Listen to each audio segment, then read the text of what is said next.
Alex thinks he can make the case that ethics is objective, that he has an objective ethics.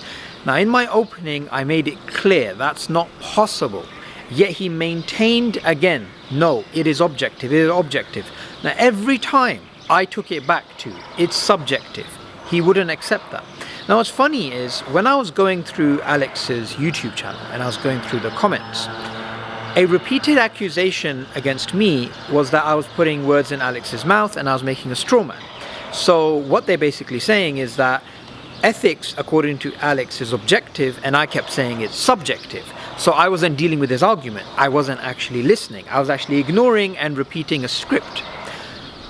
No, I wasn't. I was actually dealing with the argument. All I was doing was I was showing the standard utilitarian case, which Alex has built upon, is still subjective. So even though he has this idea that, look, if we all agree and we all have this idea that we want to maximize pleasure, then it's no longer subjective, it's still objective. And I was pointing out, no, it's still subjective, because you can't assume everyone has the same goals. But look, we just kept going back to these words, objective, subjective. Now, Alex, look, it's very, very simple. His followers seem to think that his stance, ethics is objective. They think that's absolutely fine. And they think me not acknowledging that is somehow me not listening. Now, what I want to do in this short clip is firstly play what I said, play what he says, and then go over what a evolutionary academic such as Michal, who is an eminent philosopher of science, an atheist, who's written more on evolutionary theory and philosophy than any philosopher alive today. He's recognized as the authority when it comes to the field of evolutionary ethics. So the reason why it's important to use these types of figures is, although atheists and, Alex's fans, I can already hear them saying, well, you're using an argument from authority. Yes, I am going to be using an argument from authority because it's valid in this context. The argument from authority is not always invalid. This is, again, a huge misunderstanding of the way that the supposed fallacy of the argument from authority actually works. It's not a fallacy in certain contexts. So what I'm going to do now is I'm going to play the videos and then say what Ruse says. Then if the only thing that we can desire is pleasure and the minimization of suffering, then to say that I'm wrong because we ought to be desiring something else as the basis of our ethics is incoherent. Right? Now, of course, this relies on what might be called psychological utilitarianism. Right? And I don't have enough time to defend it here. But essentially, the utilitarian, of course, believes that we should maximize pleasure and minimize suffering. I'm not going that far yet, at least not yet. I'm just saying that what we do desire, not what we should, but what we do desire is pleasure and the avoidance of pain. I don't have enough space to justify that here, but remember, I'm only trying to convince you here that my worldview is consistent. Right? You don't need to think that it's right. You just need to think that I can justify these things as an atheist, despite the fact that I don't believe in God. Perhaps it's something Subboor can challenge me on in the next section, or something that someone would like to ask about. I'd be happy to do it. But I also want to talk about something else, and I want to make sure I've got enough time to do so, which is this. If the desire for my pleasure, if the idea that my pleasure is good is a subjective thing, it's a very specific kind of subjective thing. It's a universal subjective, right? That is to say, it's necessarily shared by everyone in all places at all times. And before someone tries to bring up masochists or BDSM or something of that sort, we define these people as people who take pleasure in what other people generally call suffering. They're not actually enjoying the suffering. If they enjoy the suffering, it ceases to be suffering as we're defining it. So I think it's something universal. Right? In fact, this seems to be a psychological fact. Now, what does this mean? Okay, this puts it in a very specific category of subjective, and a very useful one too. Consider an analogy, for example. Let's say we lived in a universe, or imagined a universe, in which it was necessarily true of its inhabitants that everybody's favorite color was blue, right? Everybody preferred blue, subjectively, but everybody shared it, right? When faced with decisions about what color to paint the town, right, you can objectively derive, with the assumption of the goal of blueness, that the color to paint it would be blue. Now, the desire itself is subjective, but because everybody shares it, this isn't a problem, and you can have objective ways to achieve that goal. The thing that we're interested in justifying, of course, is the goal. But once you have that goal, and once we recognize that pleasure is something that we do desire universally, there can be objective ways to get there. And if someone came along and said, no, I want to paint the town yellow, I think that's what we should do, right? They would not be entitled to say, this is all subjective. The desire for blueness is subjective. If I want it to be yellow, why is that any more legitimate or less legitimate than your desire for it to be blue? Because they're being internally incoherent. If we're living in a world where they necessarily think that blue is the best color, then I can show them, you think that to paint the town yellow is the thing to achieve our goal here. But I also know that you necessarily think that blue is the preferable color. And I can show objectively that they do not fit together. Right? It's an internal inconsistency. Right? Yes, sure, the desire for blueness is subjective, but if they come along and say that they want to paint the town yellow, they are wrong. If they think that that's how to achieve their goal, they are wrong. Right? Despite the fact that it's grounded in subjectivism, because it's universally subjective, we can talk in these means. So, the same thing can be true of pleasure. Right? We can say that we universally share this subjective compulsion towards pleasure, and if we assume that goal, which we can't not do because it's in our nature, then we can make objective derivatives from it in the same way. Now look, it doesn't matter how sophisticated and how complicated somebody comes up with an ethical idea. It's irrelevant, totally irrelevant. Because fundamentally, if morality is an adaptation, we could have evolved under different environmental conditions, regardless of whether you're believe in Kantian ethics or, like Alex believes in utilitarianism or virtue ethics. Ultimately, those are illusory. Michael Ruse, who's a Darwinian academic, this is what he says. Morality is a biological adaptation, no less than our hands and our feet, considered as a rationally justifiable set of claims about an objective something. Ethics is illusory. So it doesn't actually matter how sophisticated Alex's argument actually sounds. Because fundamentally, it's no better than another ethical system from an objective perspective. Now, as I specified the last time I was stood in this position, I believe that at the basis of ethics is the subjective preference for our well-being, for pleasure, and the avoidance of pain. Right?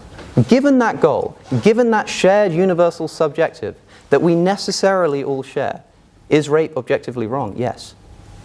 Right. But I need to clarify that's the case. Because if I said, without that clarification, that something is objectively wrong, Subboor would be able to say at any point in the future, Alex has said on one instance that ethics is subjective at base, but on this other thing, he wants to be able to say that this thing is objectively true, he wants to be able to say that rape is objectively wrong, but he's contradicting himself because he says ethics is subjective. I'm simply just trying to disallow you the opportunity to do that by clarifying that I'm speaking under very strict moral terms when I say that certain things are objectively wrong or right. The objective derivatives that we make from a subjective principle can be objectively legitimate, even if the thing is subjective itself. Goal.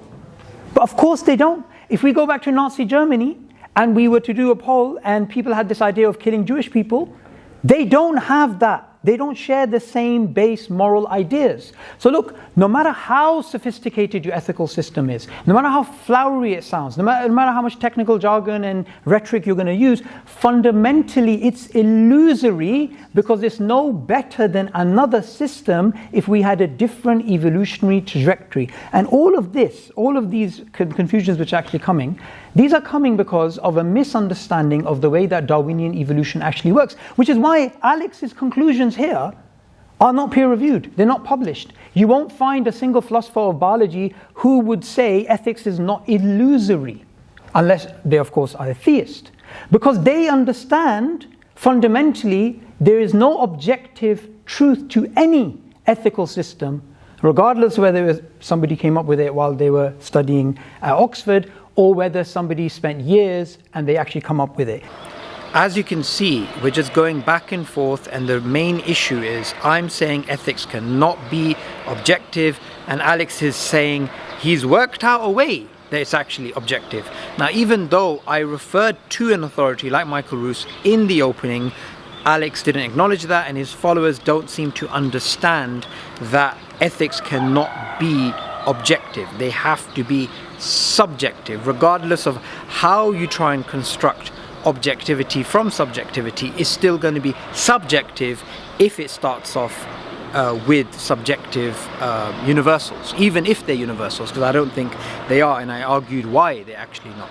So this is something which Michael Ruse is very clear about. Sorry, the sun is in my eyes. It's going to be hard to actually read this, but I'm going to read out the whole part. I'm going to put up the actual quote on the screen so you guys can actually follow.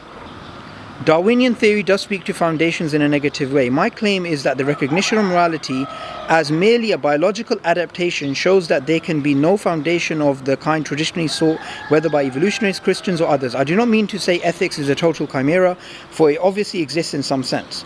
But I do claim that considered as a rationally justifiable set of claims about an objective something, it is illusory. I appreciate that when someone says, love thy neighbor as thyself, they think they're referring above and beyond themselves. It is a binding commandment, unlike a mere subjective claim, like, I like spinach and I hope you do too. Nevertheless, to a Darwinian evolutionist, it can be seen that such reference is truly without foundation. Morality is just an aid to survival and reproduction and has no being beyond or without this. Why should humans be thus deceived about the presumed objectivity of moral claims? The answer is easy to see. Unless we think morality is objectively true, a function of something outside and higher than ourselves, it would not work. If I think I should help you when and only when I want to, I shall probably help you relatively infrequently. But because I think I ought to help you because I have no choice about my obligation, it being imposed upon me, I am much more likely in fact to help you.